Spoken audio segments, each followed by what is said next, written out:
Hello everyone, इस video में हम इंग्लिश ग्रामर का जो हमारा टॉपिक है डिटरमाइनर्स वो स्टार्ट करने वाले हैं। तो फर्स्ट क्वेश्चन यहाँ पे आता है कि डिटरमाइनर होते क्या हैं। तो इंग्लिश में डिटरमाइनर एक ऐसा वर्ड है जो कि हमें किसी भी नाउन से इंट्रोड्यूस करवाता है, और ये हमेशा नाउन से पहले आता है, ना कि नाउन के बाद। और ये हमेशा या फिर कभी कभी एडजेक्टिव से पहले भी आता है, जब कोई एडजेक्टिव किसी भी नाउन को डिस्क्राइब कर रहा हो। Determiners are required before a singular noun but are optional when it comes to introducing plural noun। तो डिटरमाइनर बहुत ज़रूरी होते हैं किसी भी सिंगुलर नाउन से पहले, बट जो प्लूरल नाउन है उसमें हमारे जो डिटरमाइनर है उनको लगाना ऑप्शनल होता है।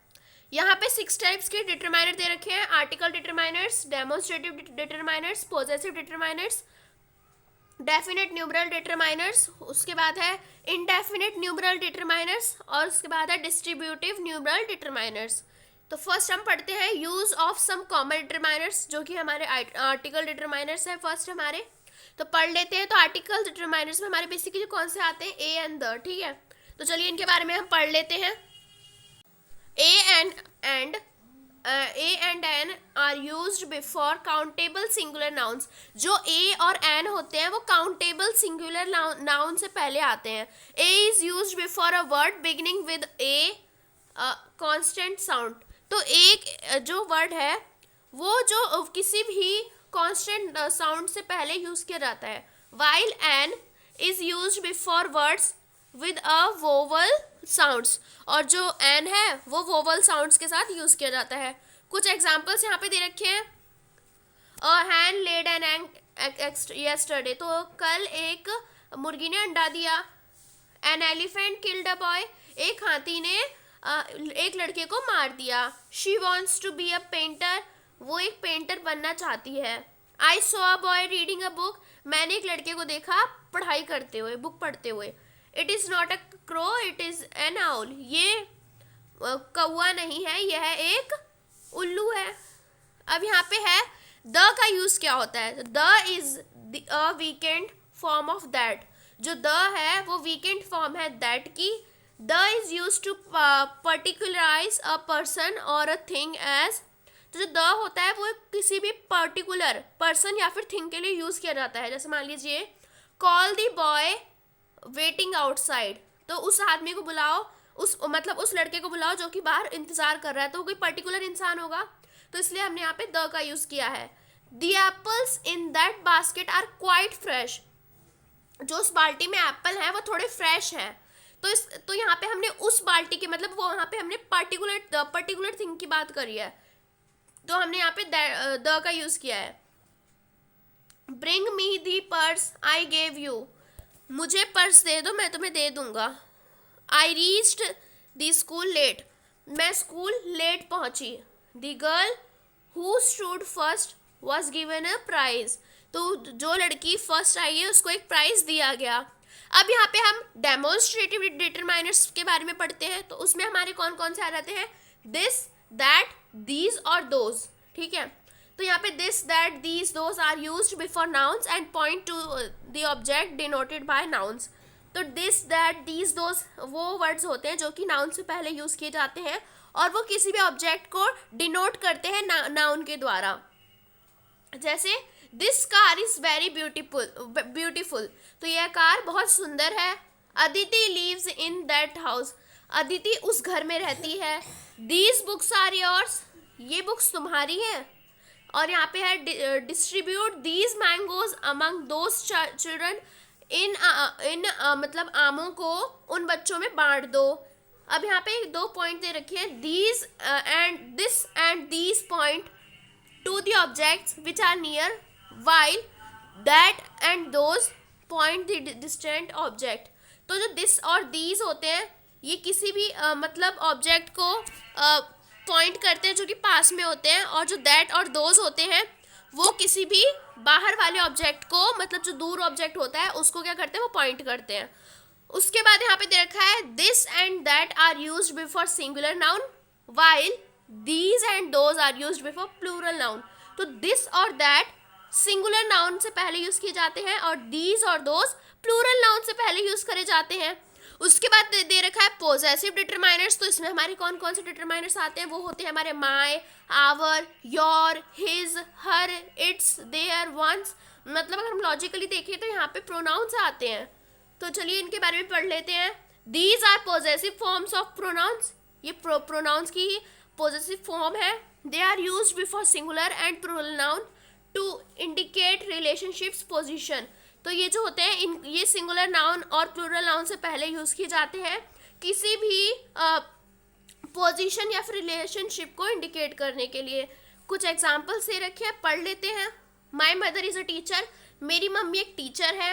Our school has 50 rooms. हमारे स्कूल में 50 कमरे हैं। Your father is calling you. तुम्हारे पापा तुम्हें बुला रहे हैं।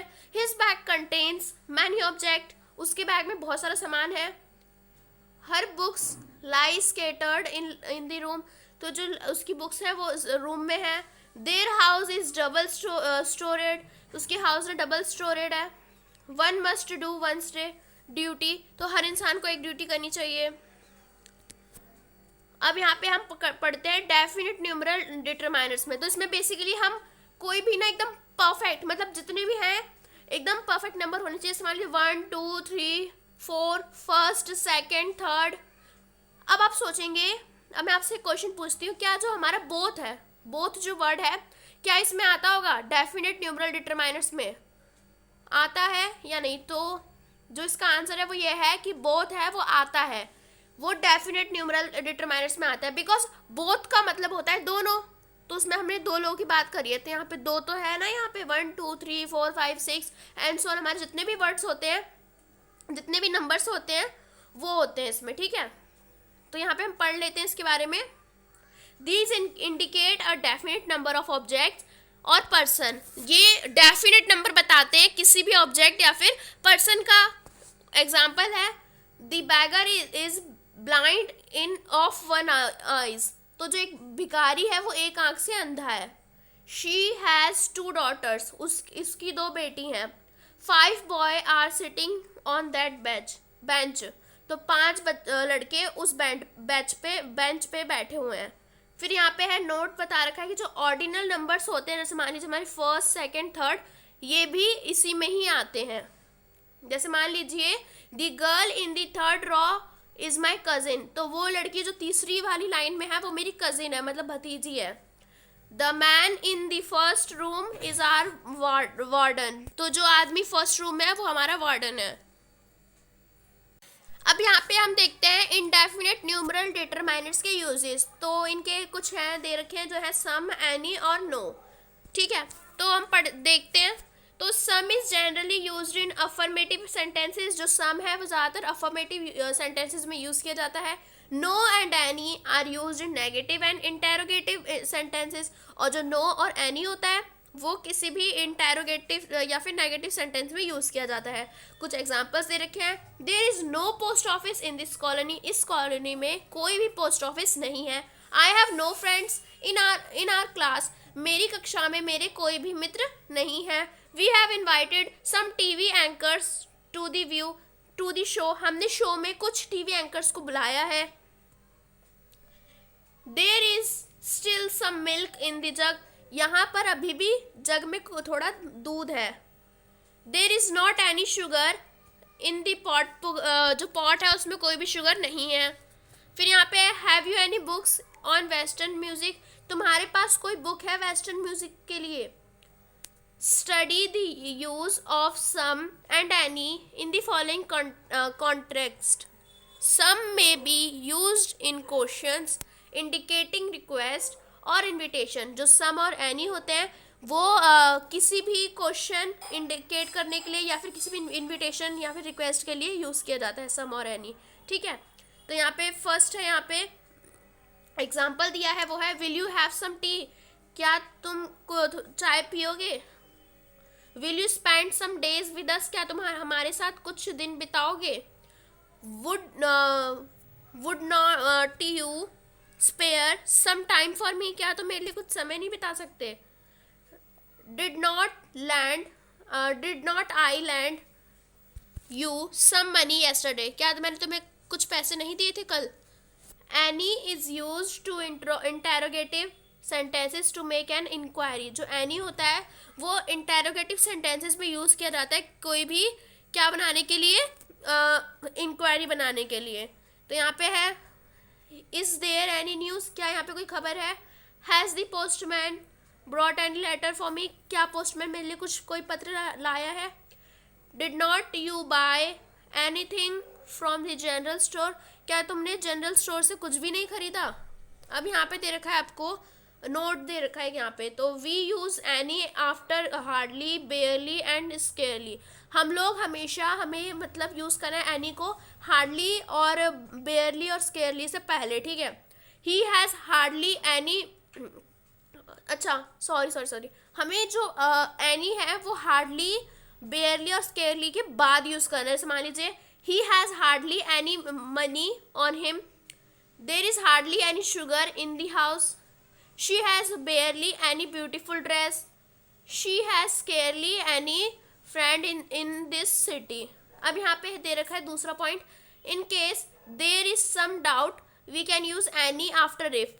तो अगर कोई डाउट है यहाँ पे तो हम इफ के बाद एनी का यूज़ कर सकते हैं। जैसे मान लीजिए if you need any help press this button, ठीक है। If you face any difficulty don't hesitate to seek my help.